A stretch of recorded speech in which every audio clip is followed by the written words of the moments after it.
বিজনীত তিনিদিনীয়া ভূপেন্দ্ৰ সংগীত কৰ্মশালাৰ সামৰণি। চিৰাং জিলাৰ বিজনীৰ শংকৰদেৱ শিশু বিদ্যানিকেতনৰ প্ৰাংগণত প্ৰজ্ঞা চিৰাং জিলাৰ উদ্যোগত আয়োজিত তিনিদিনীয়া ভূপেন্দ্ৰ সংগীত কৰ্মশালাৰ সফল সামৰণি পৰে।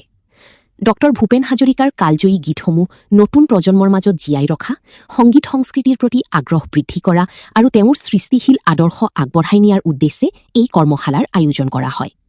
সামৰণি অনুষ্ঠানত বিশিষ্ট চিকিৎসক ডাঃ ৰতন ৰায়, সমাজসেৱক শৈলেন দাস, কুমুদ বৰা, বিজনী মহাবিদ্যালয়ৰ প্ৰাক্তন অধ্যক্ষ ধীৰেন্দ্ৰ নাথ মেধিকে ধৰি বহু বিশিষ্ট ব্যক্তি, সংগীত শিল্পী আৰু গুণমুগ্ধ উপস্থিত থাকে। অনুষ্ঠানৰ অংশ হিচাপে প্ৰশিক্ষাৰ্থীসকলৰ মাজত ভূপেন হাজৰিকাৰ গীতৰ প্ৰতিযোগিতা অনুষ্ঠিত হয়। প্ৰতিযোগিতাত অংশগ্ৰহণ কৰা প্ৰশিক্ষাৰ্থীসকলক উৎসাহিত কৰাৰ উদ্দেশ্যে প্ৰত্যেককে এখনকৈ মানপত্ৰ প্ৰদান কৰা হয়। আয়োজকসকলে জানিবলৈ দিয়ে যে ডক্টৰ ভূপেন হাজৰিকাৰ সংগীত আৰু সাংস্কৃতিক ঐতিহ্য নতুন প্ৰজন্মৰ মাজত অধিক জনপ্ৰিয় কৰি তোলাৰ লক্ষ্যৰে ভৱিষ্যতেও এনে অনুষ্ঠান অব্যাহত ৰখা হ'ব। News desk, Bijni first 24।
উদ্দেশ্যটো হৈছে ভাৰতৰ হেৰাই যাব খোজা সভ্যতা সংস্কৃতিসমূহক লগতে আজিৰ এই সভ্যতা সংস্কৃতি যাতে আমি ভালকৈ গোটেই বিশ্ববাসীৰ আগত পৰিচয় কৰাব পাৰোঁ, তাৰে উদ্দেশ্য হৈছে প্ৰজ্ঞা। গতিকে সেই উদ্দেশ্য আগত ৰাখি আমাৰ ভাৰতৰত্ন সুধাকন্ত ডক্টৰ ভূপেন হাজৰিকাদেৱৰ যি গীতসমূহ আছে, সেই গীতসমূহ যাতে আমি নৱপ্ৰজন্মৰ মাজত চিৰযুগমীয়া কৰি ৰাখিব পাৰোঁ, তাৰ উদ্দেশ্য আগত ৰাখিয়েই এইবেলি তেওঁৰ শতবৰ্ষ গৰকা জন্মজয়ন্তীৰ লগত সংগতি ৰাখি আমি প্ৰজ্ঞা চিৰাঙে যোৱা 27, 28 আৰু আজি 29 তিনিদিনীয়া কাৰ্যসূচীৰে ডক্টৰ ভূপেন হাজৰিকাদেৱৰ অমৰ সৃষ্টি ভূপেন্দ্ৰ সংগীতৰ আমি কৰ্মশালা অনুষ্ঠিত কৰিছিলোঁ। আৰু এই কৰ্মশালাৰ লগত সংগতি ৰাখি অন্তিম দিনা অৰ্থাৎ আজি আমি সামৰণিত আমি এই ভূপেন্দ্ৰ সংগীত কৰ্মশালাখনৰ জৰিয়তে প্ৰশিক্ষাৰ্থীসকলক আমি কি প্ৰশিক্ষণ দিব পাৰিলোঁ বা কি আয়ত্ব কৰিব পাৰিলোঁ তাক আমি অনুধাৱন কৰাৰ উদ্দেশ্য আগত ৰাখিয়ে এটি ভূপেন্দ্ৰ সংগীতৰ আমি প্ৰতিযোগিতা অনুষ্ঠিত কৰিছিলোঁ। আৰু এই প্ৰতিযোগিতাত আমাৰ প্ৰায় 50ৰো অধিক প্ৰতিযোগীয়ে অংশগ্ৰহণ কৰিলে।